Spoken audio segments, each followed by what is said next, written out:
estava preparando aqui essa conversa, né, uma conversa informal para um número reduzido de pessoas, eu estava pensando, com o que a gente vai falar, né? Como que eu vou abordar? Mudei completamente o que eu tinha planejado, porque quando eu vim escutando o podcast da Natuza Neri. Eu não sei se algum de vocês ouviu hoje o assunto, falando sobre os jovens que são cooptados pelo tráfico na sua tenra idade, né? Assim que eles deixam a infância e começam a entrar na adolescência. E a jornalista pergunta a ela: o que esses meninos que são recolhidos e que são levados à frente do juiz por terem cometido alguma infração ligada ao tráfico, o que eles têm em comum? E aí a resposta da juíza: gente, isso é a juíza falando, não sou eu, tá? O que esses meninos têm em comum? Eles vêm de famílias em que há um grande número de irmãos. A média de filhos, então, dessa família são de 6 crianças, 6 filhos, né? Geralmente essa família ela é monoparental, com uma figura feminina como responsável pela família. Então, ou é a mãe, ou é uma avó, ou é uma tia. E eles têm em comum que os irmãos mais velhos cuidam dos irmãos mais novos. Aí a juíza continua. Essas mulheres, geralmente, elas engravidaram, elas tiveram seu primeiro filho, né, aquele cabeça de chave do grupo de meia dúzia, do time de vôlei, na adolescência. Geralmente essa mulher, ela precisou deixar a escola por conta dessa gravidez. A maior causa no Brasil de evasão escolar é a gravidez, entre as meninas. Entre os meninos é o tráfico. E nem eu tinha refletido, tinha parado para refletir o quanto essas duas estatísticas, como elas têm interfaces, numa interface comum, que é a falta de acesso a uma política pública pensada em planejamento reprodutivo. Mas quando eu digo uma política pública, eu estou falando da política na sua inteireza. Não basta a gente colocar o método disponível se a gente não tem profissionais capacitados, não só para inserir, mas para tirar as dúvidas, dispostos a fazer um atendimento respeitoso, dispostos a, de fato, fazerem com que aquela mulher, aquela menina, aquela jovem tenha possibilidade de escolher um método contraceptivo que caiba na vida dela, considerando efeitos colaterais, considerando eventos adversos, considerando uma rotina, às vezes, não muito propícia a você lembrar de usar uma pílula, a você ter que ir num posto de saúde para tomar uma injeção trimestral ou mensal, né? Às vezes, para a mulher adulta, psicanalizada, abastada, pós-graduada, é difícil a gente manter a disciplina do uso do contraceptivo da forma correta. O que dirá para uma menina, para uma jovem que ainda tem agregado ao seu perfil social um monte de questões de risco, né?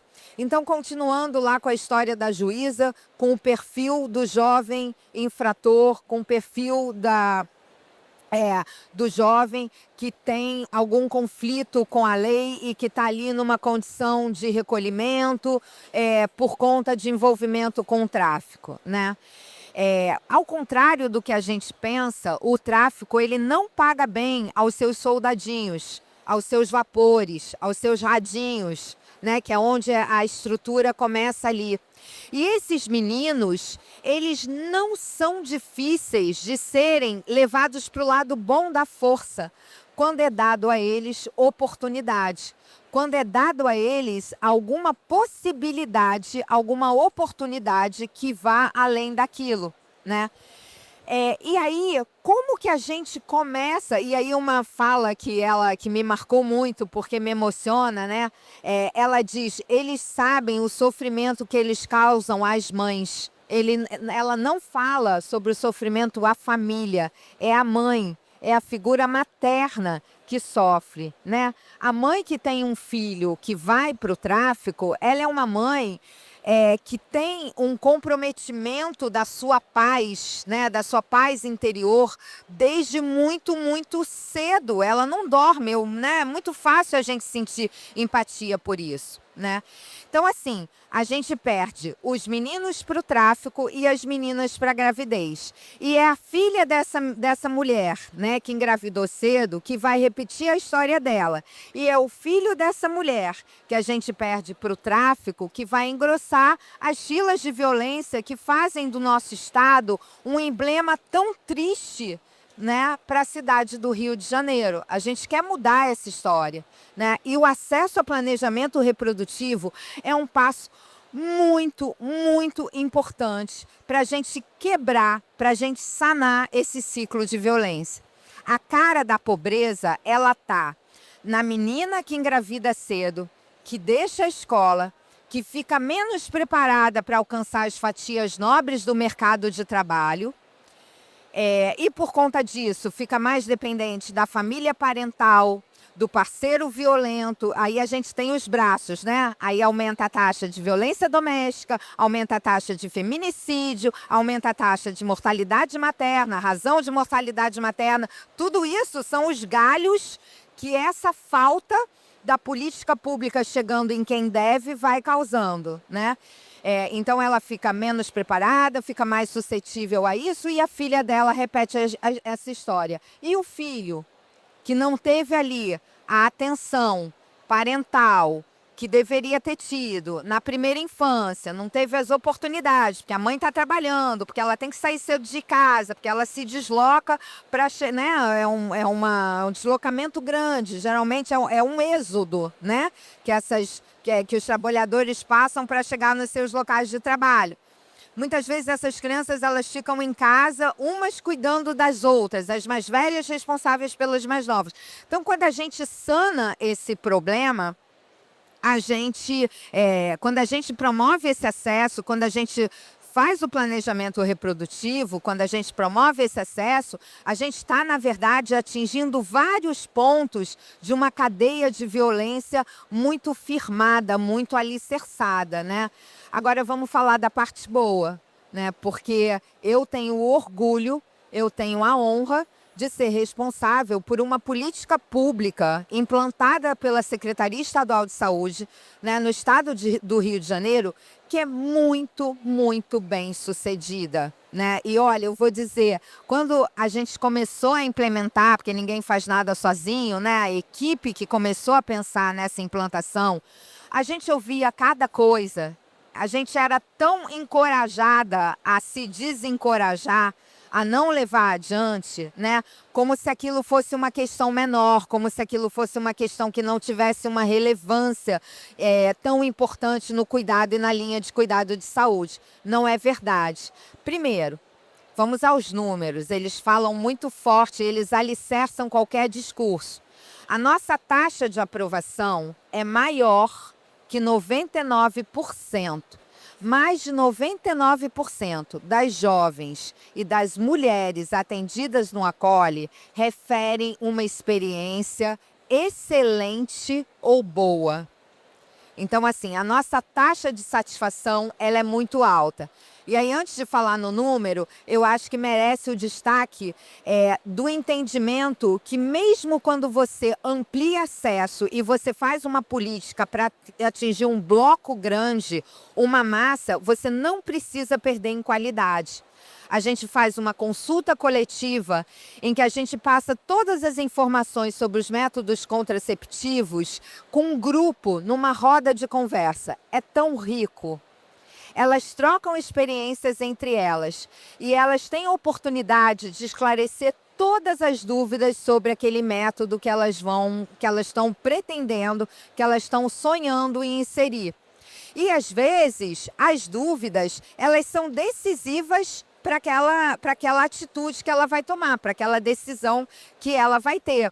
Às vezes, ali, a gente consegue esclarecer que efeitos colaterais que poderiam ser muito alarmantes, eles são normais, eles têm como ser manejados. Então, isso já detona inicialmente um respeito por quem você está atendendo muito grande. Então, quando ela chega na consulta, ela já está com essa parte sanada. Ela já tirou todas as suas dúvidas. Aí, vamos lá. Números do Acolhe. Nós fizemos, em um pouquinho mais de 2 anos, nossa inauguração foi em agosto de 2023. Então, nós temos 2 anos, agosto, setembro, outubro, novembro. Nós temos 2 anos e 3 meses. Ainda estamos na primeira infância, né?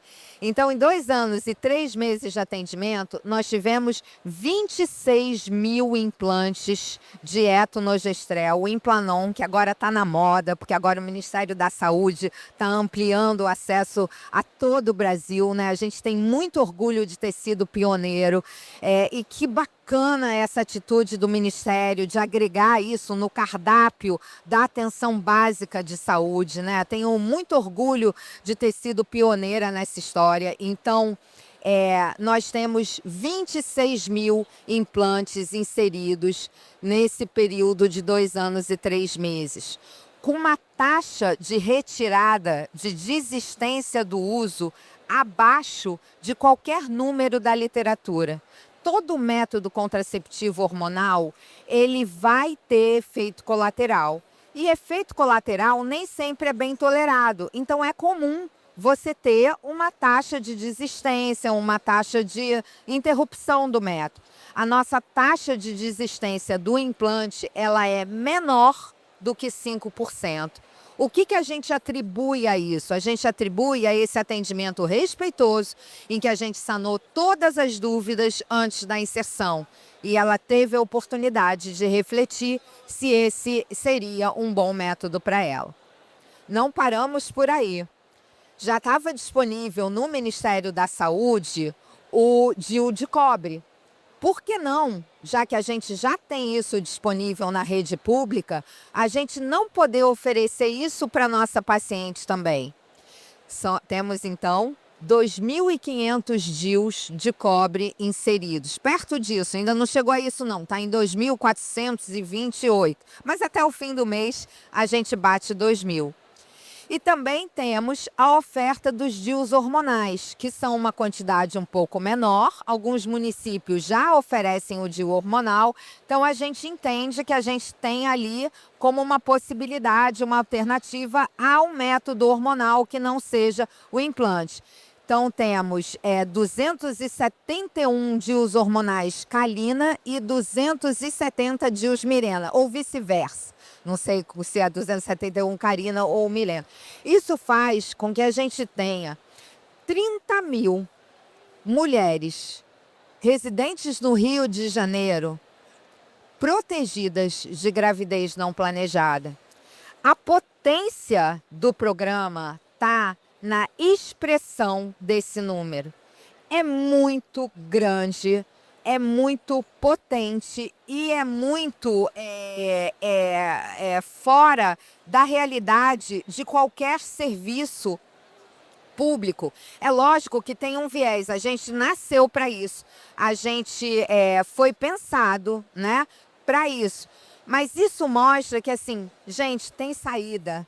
Né? A gente tem que aumentar a autoestima e vamos focar no que pode dar certo, vamos focar no que pode prevenir, vamos focar nas políticas públicas que de alguma forma podem prevenir, que é sempre muito melhor do que remediar. Mas, Ana, por que esse programa, né? Por que esses métodos que o Acolhe oferece, por que eles são tão especiais? Por que eles são tão eficazes no seu objetivo? Pensa, para a pílula fazer efeito da forma que ela tem que fazer, ela tem que ser tomada todo dia na mesma hora. Eu não posso ter diarreia, eu não posso vomitar a pílula logo depois que eu tomei, eu não posso esquecer de tomar. Não é que ela vai deixar de fazer efeito, mas ela fica com o efeito dela comprometido se a pílula que eu tinha que ter tomado agora de manhã, eu só tomar à tarde. E se a de amanhã eu esquecer e só for tomar na sexta-feira. Isso faz com que a eficácia desse método fique muito comprometida, fique muito reduzida. Se eu tenho que tomar a injeção de 3 em 3 meses, mas no dia que eu tinha que tomar essa injeção na clínica da família ou no Centro Municipal de Saúde, foi feriado. E aí foi feriado e no dia seguinte foi ponto facultativo. E aí depois veio sábado e domingo. E aí na segunda-feira eu tinha prova na escola, esqueci completamente que eu tinha que ir no posto tomar a minha injeção. O que acontece? Eu comprometo a eficácia. Ao passo que, se eu tenho um DIU morando dentro do meu útero, ou se eu tenho um implante morando embaixo da pele do meu braço, eu vou para a balada, eu vou para o plantão, eu vou para a faculdade, eu vou para onde quer que eu vá e o método está comigo. Não tem problema de eu esquecer. Quando a gente fala em contracepção, a gente tem sempre que pensar que para a gente calcular a eficácia do método contraceptivo, existe uma coisa chamada uso ideal e a outra coisa chamada uso possível. E nós somos mulheres possíveis, nós não somos mulheres ideais. O nosso mundo, a nossa vida, a nossa rotina, ela é cheia de intempéries, ela é cheia de obstáculos, ela é cheia de imprevistos. É o filho que adoece, né? É a operação que acontece na cidade e por isso eu fico sitiada em algum lugar que eu não consigo transitar de forma ágil. Enfim, é muita coisa que acontece que pode impedir que eu cumpra os meus compromissos mais formais, anotados na agenda, o que dirá os meus compromissos de prevenção, né? Então, fica comprometido. Esses métodos, eles fazem com que o uso ideal e o uso possível, né? Então, o uso ideal da pílula é tomar a pílula todo dia na mesma hora, fazer a pausa de 7 dias e depois recomeçar o seu uso. O uso possível é tomar a pílula de tarde, a que eu tinha que ter tomado de manhã, a de ontem eu esqueci, e aí daqui a 2 dias eu tomo 2 de uma vez. Isso é o uso possível. Isso faz com que o efeito, a eficácia da pílula fique muito comprometida. Então, quando a gente investe em LARC, que são esses métodos de longação, que são o DIU hormonal, o DIU de cobre e o implante, esse efeito uso ideal e uso possível, ele fica igual. Ele é a mesma coisa, né? Não tem como eu não usar idealmente um DIU. Não tem como eu não usar idealmente um implante. Agora, tem os desafios? Tem os desafios. Qual é a desvantagem desse método que a gente tem que abordar e que também faz parte desse pacote de prevenção? Eles não previnem de infecção sexualmente transmissível. Não adianta eu dizer, aí galera, tem que usar camisinha, porque existem questões com o uso da camisinha, que às vezes são questões da ordem prática, né, da coisa toda, que podem causar muito constrangimento, muito desconhecimento, né? Então, assim, quantas vezes eu já não ouvi, Ana, eu até tentei usar camisinha, mas foi eu botar a camisinha e ele broxou.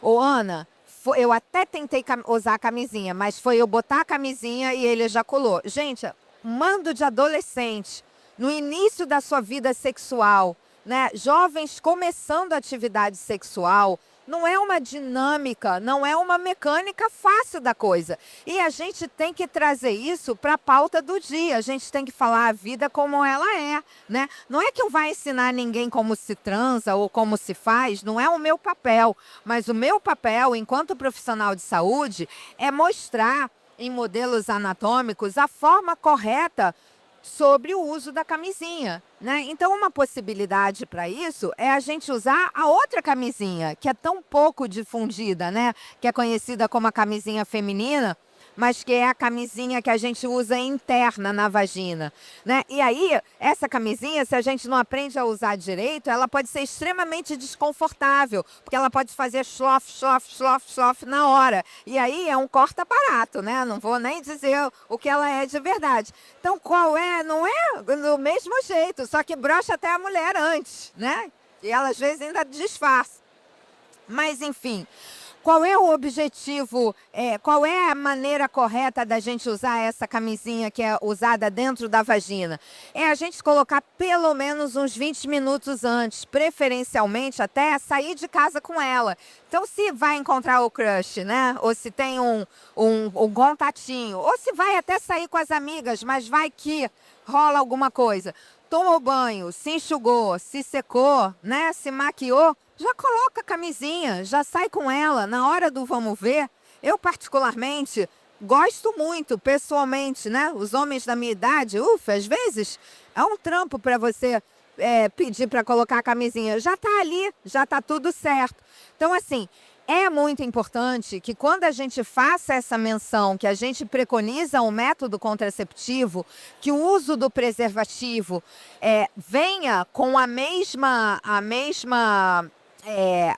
venha tão aguerrido na gente esclarecer a dúvida e falar a respeito e dar espaço, né, para garotada. Quando eu falo garotada, eu estou me referindo, né, eu estou com 56. Então, quando eu falo garotada, é dos 30 anos para baixo, né?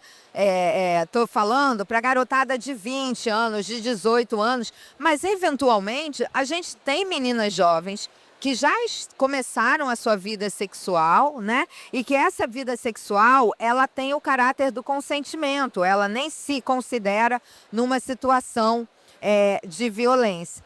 E tem aí, já para... Estou quase estourando o meu tempo, mas aí vem aí o outro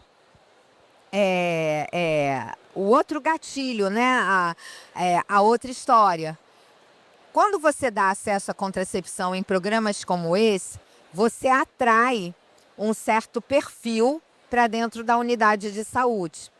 Dentro da unidade de saúde, quando as meninas e quando as jovens estão enfrentando alguma situação de violência e elas sentem que estão num espaço seguro, elas vão falar. Então, também é muito importante a gente ter uma estrutura para dar conta dessas pessoas que vão buscar contracepção e que estão vivendo também numa situação de violência. Então, é importante que o atendimento ele conte com psicólogo e ele conte com assistente social.